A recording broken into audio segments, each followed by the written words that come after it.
जब आज ये संविधान का कोई गरिमा नहीं बचा रहे, लोकसभा की गरिमा नहीं बचा रहे, राज्यसभा की गरिमा नहीं बचा रहे, विधानसभा की गरिमा नहीं बचा रहे, तो किस बात का लोकतंत्र है। और हम लोग अगर आज वोट दे पाते हैं तो इसलिए दे पाते हैं, आज मैं हो सकता है कि बहुत सारे नेतृत्व यहाँ पर बैठे हैं वो इसलिए आए हैं क्योंकि हमारे पास वोट देने का राइट है। कहीं ऐसा ना हो कि हमसे वो राइट छीन जाए। दोस्तों, पूरे दिल्ली विश्वविद्यालय, पूरे जेएनयू और पूरे शिक्षा जगत में जो हायर एजुकेशन से जुड़े हुए लोग हैं, अगर उनको कहा जाए कि एक पार्लियामेंटेरियन का नाम बताओ जो तुम्हारे मुद्दे ईमानदारी से उठाता है, तो बहुत सीना ठोक कर कहेंगे कि जी वो एक व्यक्ति है, उसका नाम धर्मेंद्र यादव है। जरा आप बताओ, चुनी हुई सरकारों को अगर राज्यपाल कोई संविधान, कोई नियम और कानून बनाने नहीं देंगे तो क्या संविधान खतरे में नहीं है।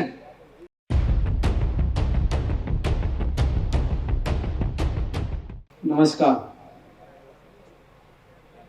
मैं औपचारिकता में नहीं पढ़ते हुए सभी को एक साथ नमस्कार करता हूं ताकि समय ज़्यादा ना लूं। दिल्ली विश्वविद्यालय शिक्षक संघ का उपाध्यक्ष हूं। 12,000 प्रोफेसरों की संस्था है और बिहार का रहने वाला हूं, जैसे रतन लाल जी कह रहे थे। मैं ये चीज़ इसलिए बता रहा हूं कि बिहार का रहने वाला हूं तो मेरा उत्तर प्रदेश और खास करके आजमगढ़ में आने का मेरा कोई बहुत पर्पस तो बनता नहीं था। एक्टिव पॉलिटिक्स से हमारा कोई लेना देना नहीं है, हम लोग एक्टिविस्ट हैं और एक्टिविस्ट होते हुए भी इस चुनाव में और खास करके धर्मेंद्र जी के लिए हम लोग आए। देखिए, आज से 4 साल 5 साल पहले जब दिल्ली में हम लोगों ने ये कहना शुरू किया कि संविधान खतरे में है, रतन जी हैं यहाँ पर, सब लोग सामूहिक रूप से हम लोगों ने शुरू किया था कहना, तो लोगों को लगता था कि ये लोग पता नहीं क्या बातें करते हैं, कहाँ संविधान खतरे में, क्या बिगड़ गया है ऐसा जो इन्हें संविधान खतरे में लगता है। मुझे खुशी है कि आज देश की जितनी विपक्ष की पार्टियां हैं उन्हें भी समझ में आ गया कि संविधान खतरे में। और मैं अभी पिछले 3 दिनों से घूम रहा हूं गलियों में, मुझे और खुशी है कि वैसे परिवार के लोग जहां पर पढ़े लिखे लोग नहीं हैं उनको भी समझ में आ रहा है कि संविधान खतरे में है। साथियों, बहुत सारी बातें इस गोदी मीडिया के युग में छुपा दी जाती हैं। मैं तो एक उदाहरण देता हूं कि संविधान कैसे खतरे में। तमिलनाडु की सरकार ने 27 बिल विधानसभा से पास किए हैं और वो 27 के 27 बिल राज्यपाल ने अपने पैकेट के अंदर रख लिया। जरा आप बताओ, चुनी हुई सरकारों को अगर राज्यपाल कोई संविधान, कोई नियम और कानून बनाने नहीं देंगे तो क्या संविधान खतरे में नहीं है। केरल की सरकार ने बहुत सारे बिल पास किए अपनी विधानसभा से, केरल के राज्यपाल उस पर बैठा हुआ है। और जब वो लोग सुप्रीम कोर्ट गए और कहा कि भाई अगर इस तरह से सरकारें चलेगी तो हमारे चुनकर आने का क्या मतलब। आप जरा सोच कर देखिए, उत्तर प्रदेश का मुख्यमंत्री कोई बिल पास करे और उत्तर प्रदेश का राज्यपाल उसके ऊपर बैठ जाए, विधानसभा चलेगी कैसे। आप चुने हुए प्रतिनिधियों से पूछो कि भैया आपने चुनकर, मैंने आपको चुनकर भेजा, वो बेचारे कहेंगे हाँ आपने चुनकर तो भेजा था, हमने कानून भी बनाया था, लेकिन एक तानाशाही सरकार का राज्यपाल जो है उसके ऊपर बैठा रहा। और आश्चर्य की बात बताऊं, उस बिल के ऊपर जब सुप्रीम कोर्ट जाया गया तो होशियारी की राज्यपाल ने उस बिल को राष्ट्रपति के पास भेज दिया। शायद ऐसी घटना आपने नहीं सुनी होगी। हम जिस मैच को आज लड़ रहे हैं, पूरा इंडिया के, एक तरफ इंडिया गठबंधन है और एक तरफ एनडीए गठबंधन है। मुझे कहना नहीं चाहिए लेकिन यह दुर्भाग्यपूर्ण है कि जिस मैच को लड़ा जा रहा है उस मैच का रेफरी बेईमान है। उस समय आप ये चुनाव लड़ रहे हो। बेईमान रेफरी कैसे पैदा हुआ? क्योंकि संविधान के मूल्य खत्म हो रहे हैं। उनकी आप सोचिए कि बयानबाजियां होती हैं, लेकिन इस रेफरी के कितनी हिम्मत नहीं है कि एक नोटिस थमा दे कि आप जो बयानबाजी कर रहे हो उससे देश के संविधान खतरे में आ रहे हैं। आप उस दौर में चुनाव लड़ रहे हैं।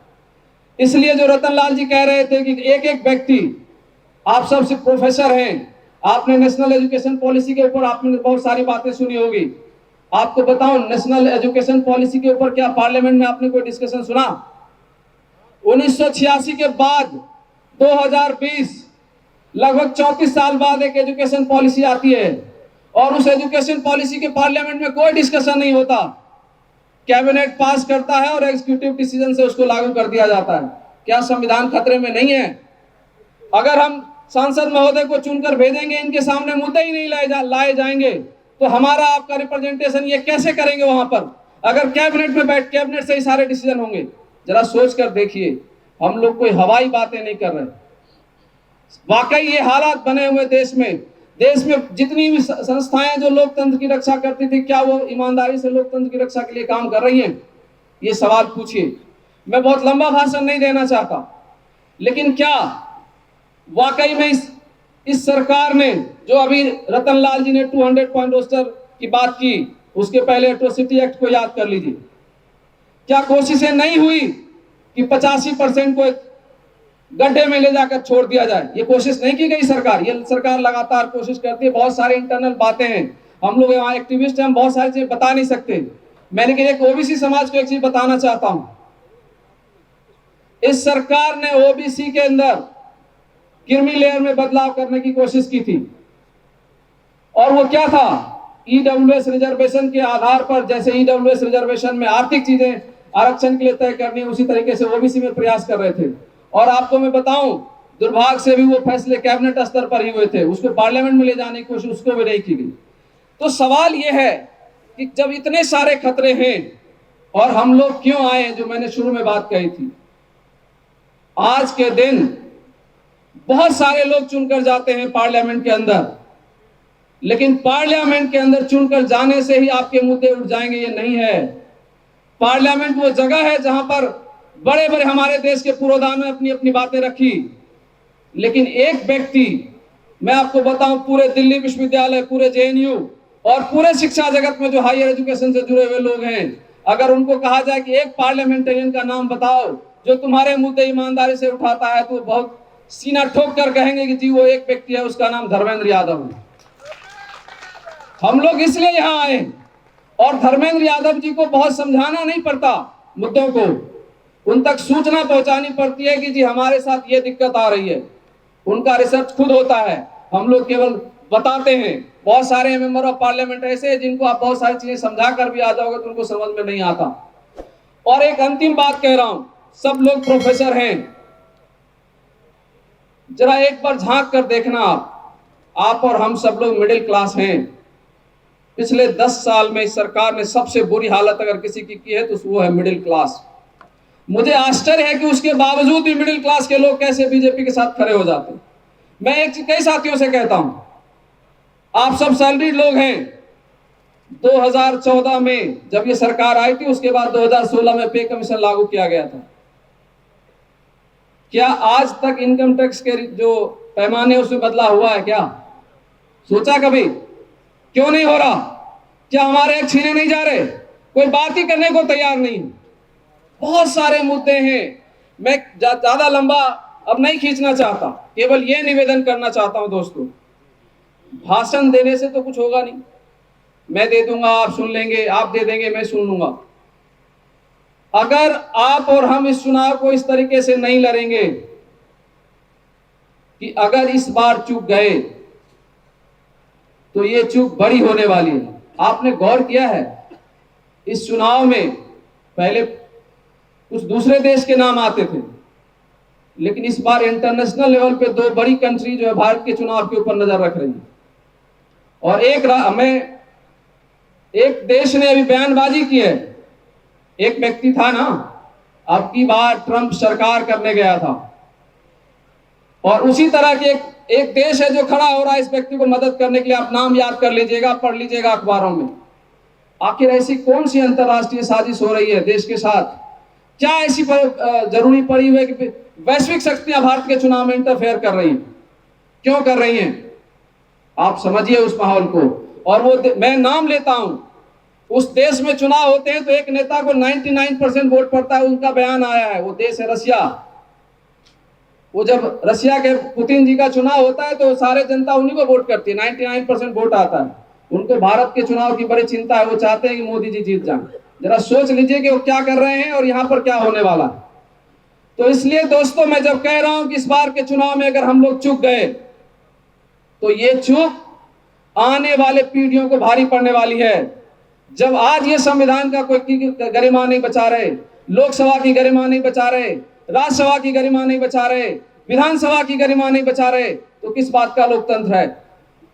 और हम लोग अगर आज वोट दे पाते हैं तो इसलिए दे पाते हैं, आज मैं हो सकता है कि बहुत सारे नेतृत्व यहाँ पर बैठे हैं वो इसलिए आए हैं क्योंकि हमारे पास वोट देने का राइट है। कहीं ऐसा ना हो कि हमसे वो राइट छीन जाए दोस्तों।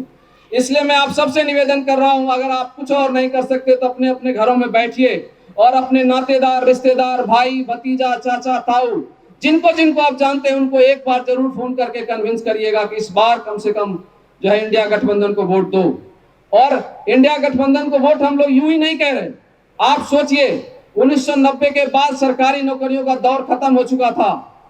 आज वो रिवर्स एक संगठन है इंडिया गठबंधन जो आपसे कह रहा है कि हम उसको वापस लाएंगे, जो ठेकेदारी प्रथा शुरू की गई थी उसको खत्म करेंगे।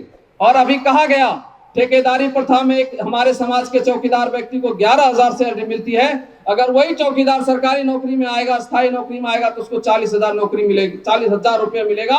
अगर वो 40,000 रुपये मिलेगा तो 40,000 रुपया गरीबों के घर में जाएगा और वो गरीब जो आज बहुत मुश्किल जिंदगी जी रहा है वो आगे बढ़ पाएगा। ऐसे बहुत सारे कारनामे हैं जो ये लोग कर रहे हैं। तो इसलिए मैं आपसे निवेदन कर रहा हूं कि जाएं अपने अपने घरों में और सब लोग जो जमीन पर निकलकर काम कर सकते हैं वो जमीन पर निकलकर काम करें और अपने दोस्तों को समझाएं कि 30 लाख सरकारी नौकरी देने का वादा किया जा रहा है। सरकारी नौकरी 30 लाख, आज के डेट में केंद्र सरकार में कुल 33 लाख नौकरी है, इसका मतलब डबल होगा तो आपके और हमारे घर के युवा बच्चे को नौकरियां मिलेंगी तो हमारे और आपके परिवारों की सामाजिक आर्थिक स्थिति मजबूत होगी। इसलिए ये लड़ाई अपने घर की लड़ाई को समझ कर इस चुनाव को लड़िए और सबसे बात करिए। जमीन पे जा सकते हैं, टेलीफोन से बात कर सकते हैं, जो जहां मिले नुक्करों पर खड़े होकर बात कर सकते हैं, करिए। तभी हम लोग अपने देश के संविधान को और लोकतंत्र को बचा पाएंगे और हम इस बहाने अपने आप को बचा पाएंगे। बहुत बहुत शुक्रिया।